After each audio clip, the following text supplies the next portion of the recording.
I chose to come to West Point because Army kid, grew up in a community with a lot of West Point grads. Just seemed like a good thing to do. I decided that I wanted to come to West Point because I saw my future self being an Army officer, and West Point is the premier institution to become an Army officer.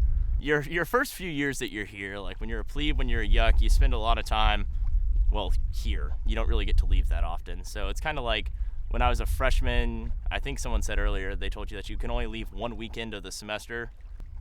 Yeah, you really stay in, you watch Netflix, talk with your friends. I'm sure it's almost the same way at your guys' college, like especially when you're a freshman, if you don't have that much money, like, I mean, you know, you stay in, hang out with your friends, like, it's just kind of, it feels not as much fun because, like, you know you don't have the option to leave.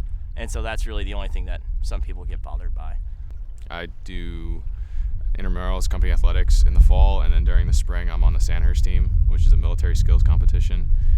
Military skills to include marksmanship with a rifle and with a pistol, grenade instruction, weapons assembly, disassembly, the donning of a gas mask in a CBRN, chemical, biological, radial, gosh, I don't even remember what that one, radioactive and nuclear. I'm not like a big sports guy, but here at the academy we're required to play sports, either competitive in the NCAA, but that's only about 15 to 20% of the population here. And then underneath that we have club sports, which compete intercollegiately. However, they do not, they're not NCAA sports, and that's another 20% of the population. And then the rest of the 60% play company athletics or intramurals. I'm on West Point's cyber warfare team, which is really cool. We do a lot of fun stuff, especially because the Army's gearing more towards cyber warfare now. So we get a lot of cool trips and stuff like that. A lot of cool people come and talk to us. I do not have a girlfriend. Do you want a girlfriend? It would be nice sometimes to have a girlfriend, but I do have a girlfriend. She's not a cadet, but so she lives 4.5 hours west of here. I've been dating her for a year and a half. Shut up, John. So yes, I guess you can't see it, but John's being an idiot. But yes, I am. I guess you could call it pretty serious. Yes, I would say it is. Probably within the next 2 to 3 years, I would be getting married. I've been known to smoke cigarettes, like when we're out at bars and stuff, but you know, not habitually. Actually, you'll find here at the academy that a lot of people dip. I do not smoke. Anything? No. Okay. No, except for energy drinks. I do drink several energy drinks, but no, I've never smoked marijuana or done any illegal drugs. No. I mean, unless you count alcohol, which I'm very fond of that.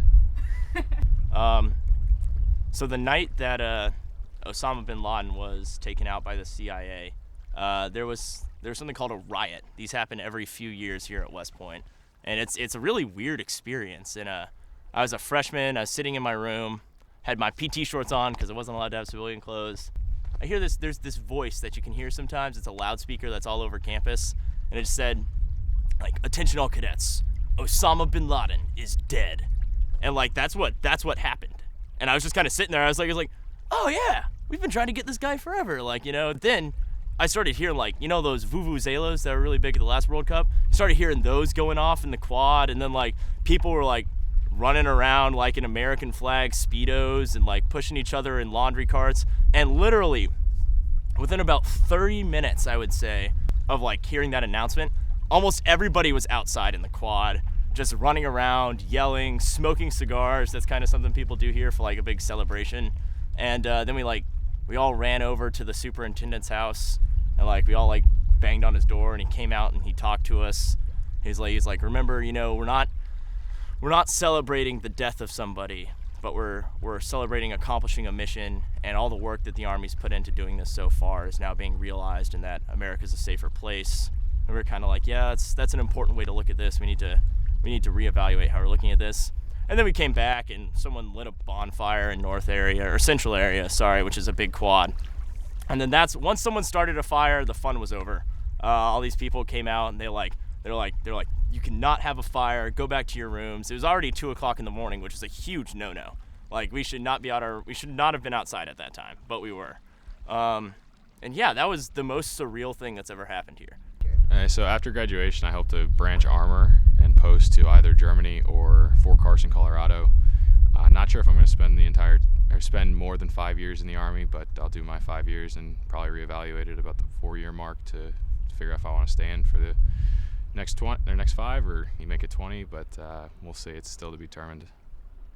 After I graduate on 28 May, and then I have 2 months of leave, and then I go to something called Basic Officer Leadership Course for the Field Artillery, which is the introductory training for all officers.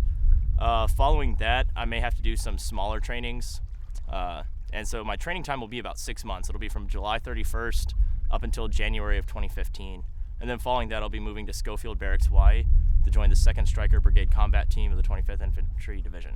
So it'll be fun.